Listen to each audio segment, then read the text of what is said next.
जय श्री हनुमान। सभी का स्वागत है। फाल्गुन मास की प्रथम मंगलवार पर हम आपके लिए मंगलवार व्रत कथा लेकर आए हैं। अगर आपको कथा कहानी पसंद आती हो तो अपना समर्थन अवश्य दें। मंगलवार व्रत कथा। एक समय की बात है, एक ब्राह्मण दंपति की कोई संतान नहीं थी, परंतु उनके पास धन ऐश्वर्य की कोई कमी नहीं थी। एक समय जब ग्रामीण क्षेत्र पर समारोह का आयोजन किया गया, उस समय वह दंपति भी वहां सम्मिलित होने के लिए गए। यह समारोह मुंडन का था। सभी स्त्रियां तथा पुरुष आपस में कौतूहल का विषय बनाकर उनकी चर्चा करने लगी कि देखो, इनके पास तो धन ऐश्वर्य है, परंतु ईश्वर ने कैसा इन्हें श्राप दिया है कि इनके पास तो संतान योग ही नहीं है। दंपति वहां से ये सब बातों को सुनकर बेहद दुखी हो गए तथा अपने भाग्य को कोसते हुए अपने घर को लौट आए। अब उनका चित्त कहीं भी नहीं लगता था, ना ही वे कोई कार्य करना चाहते थे। तभी उन्होंने आपस में विचार किया, हमने सारे जतन कर लिए, जिसने जो मार्ग बताया वह भी किया, उपचार भी किया, फिर भी पता नहीं क्यों ईश्वर हमसे रुष्ट हैं, जो हमें संतान प्राप्ति नहीं दे रहे हैं। ऐसे ही दुखी भाग्य को कोसते हुए वे समय व्यतीत करने लगे। एक समय जब दोनों ही दंपति अपने अपने गृह कार्य में व्यस्त थे, तब एक साधु भिक्षा के लिए आया तथा उसने भिक्षा मांगी। भिक्षु को अपने घर में भिक्षा मांगते देख दंपतियों को बड़ा आश्चर्य हुआ। दोनों ने उन्हें प्रणाम किया और तथा वे बोले, हे साधु महाराज, हमारे यहाँ से तो कोई भी भिक्षा ग्रहण नहीं करता, परंतु आप यहाँ कैसे पधारे? तब साधु महाराज ने कहा, क्या मेरे भिक्षा मांगने पर तुम मुझे भिक्षा नहीं दोगे?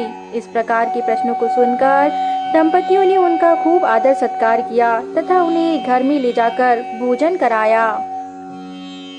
साधु महाराज ने भोजन किया। तब दंपतियों ने कहा, हे साधु महाराज, पहले किए गए प्रश्न के लिए हमें क्षमा करें, परंतु हम निसंतान दंपति हैं, जिसकी वजह से कोई भी हमारे यहाँ भिक्षा लेने नहीं आता। साथ ही यहाँ के आसपास के यहाँ कौतूहल का विषय बना हुआ है, क्योंकि हमारे पास धन ऐश्वर्य सब कुछ है, फिर भी हम परिपूर्ण नहीं हैं। संतान दंपतियों की बातों को सुनकर साधु महाराज ने प्रसन्न होकर कहा, मैं कोई सामान्य साधु नहीं हूँ, मैं तुम्हारी पूर्व जन्म में संचित तुम्हारे पुण्य का कर्म दाता हूँ, इसलिए मैं तुम्हें वह मार्ग बतलाने आया हूँ, जिस मार्ग से तुम इस दुख से मुक्त होकर स्वर्ग को वास करोगे। साधु महाराज के वचनों को सुनकर दंपतियों ने कहा कि हे साधु महाराज, पूर्ण कर्म से संचित मार्ग का क्या आशय है? कृपया कर विस्तार से बताइए।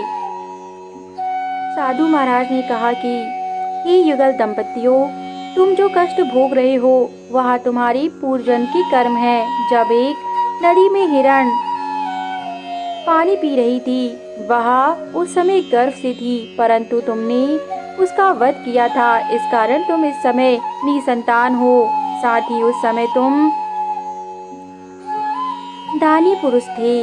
तुमने एक पाप तो अवश्य किया था, परंतु तुम दान पुण्य भी किया करते थे, जिसके संचित मार्ग से मैं तुम्हें इस दुख से उबारने आया हूँ। यही कारण है कि मैं साधु रूप में तुम्हारे घर भिक्षा के लिए आया हूँ। साधु महाराज की कथनों को सुनकर दोनों दंपति ने आंखों में आंसू भरकर उन्हें प्रणाम किया और शीघ्रता से बोले, हे साधु महाराज, कृपा कर हमें शीघ्र ही वह मार्ग बताएं, हम इस दुख से छुटकारा चाहते हैं। तब साधु महाराज ने कहा, हे दंपतियों, तुम मंगलवार का व्रत करो तथा हनुमान जी को प्रसन्न करो, वे जल्दी ही शीघ्र प्रसन्न हो जाते हैं तथा तुम्हें अवश्य संतान की प्राप्ति का वरदान देंगे। तथा मंगलवार का व्रत केवल संतान उत्पत्ति के लिए नहीं, कष्टों का निवारण करने के लिए भी किया जाता है, इसलिए मैं तुम्हें यह मार्ग बताने आया हूँ। इतना कहकर साधु महाराज अंतर ध्यान हो गए।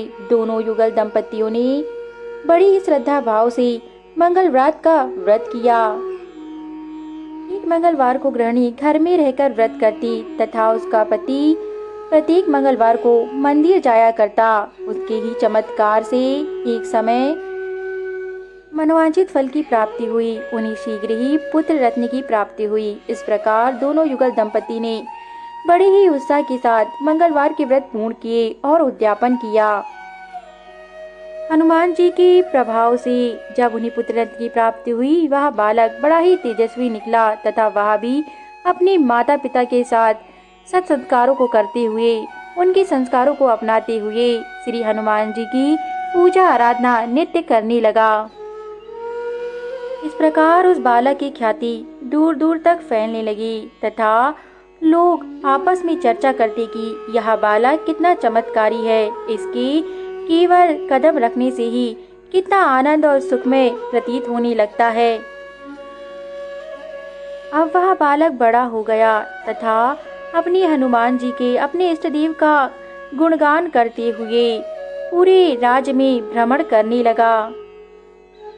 जब वह अपने श्री हनुमान का गुणगान करते हुए भ्रमण कर रहा था, वह एक राज्य के समीप पहुंचा, जहां का राजा बहुत ही लालची और स्वार्थ में अंधा था। जैसे ही उसने इस बालक का कीर्तन सुना तथा इसका गुणगान सुना, उसे इससे ईर्ष्या होने लगी। उसने तत्काल ही अपने राज्य में उस बालक को बुलाया।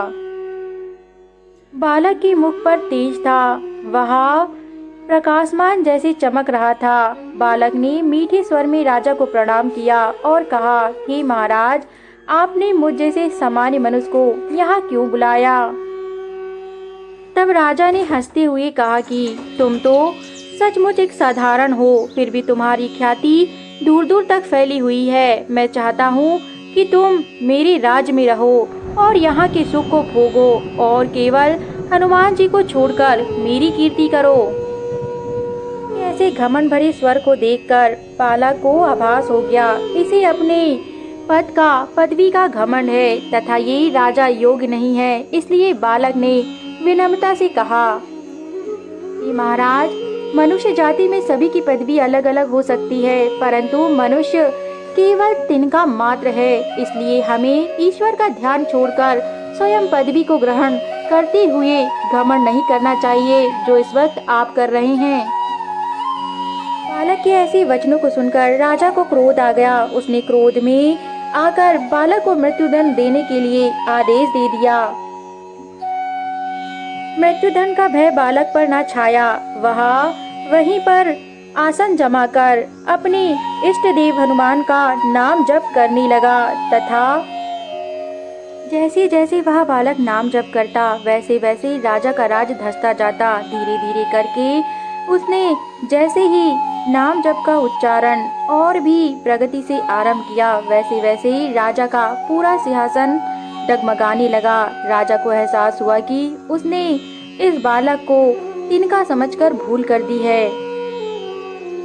राजा का नजदीक देखकर राजा ने शीघ्र ही उस बालक के चरणों में गिरकर उसे क्षमा याचना की और कहा, मुझे अपने राज्य का बहुत अहंकार था। तुम्हारी कीर्ति को सुनकर मुझे ईर्ष्या होने लगी थी, मुझे क्षमा करो। तब बालक ने कहा, हे राजन, क्षमा तुम मुझसे नहीं, मेरे इष्ट देव से मांगो, क्योंकि तुमने मेरा नहीं, मेरी परम इष्ट देव की भक्ति का अपमान किया है, जो मुझे स्वीकार नहीं। राजा ने विनती करके बहुत प्रार्थना की तथा प्रार्थना करते ही उसका राज जैसा का वैसा हो गया। उसने तत्काल ही वहां पर मंदिर निर्माण करवाया। इस प्रकार राजा भी परम श्रद्धा के साथ हनुमान जी का जप करने लगा। राजा ने उस बालक को अपने राज्य में ठहरने के लिए कहा, परंतु बालक ने विनती पूर्वक ऐश्वर्य और यह कृति को ठुकराते हुए कहा, हे राजन, मैं अपने इष्ट देव के लिए भजन कीर्तन करना चाहता हूँ, क्योंकि मेरा जीवन उनकी ही देन है। उनके ही वरदान स्वरूप मुझे यह मानव जीवन मिला है। इसलिए मैं अपना समस्त जीवन अपने इष्ट देव को अर्पित कर चुका हूँ। इसलिए मेरे लिए यह कीर्ति, यह ऐश्वर्य किसी काम का नहीं है।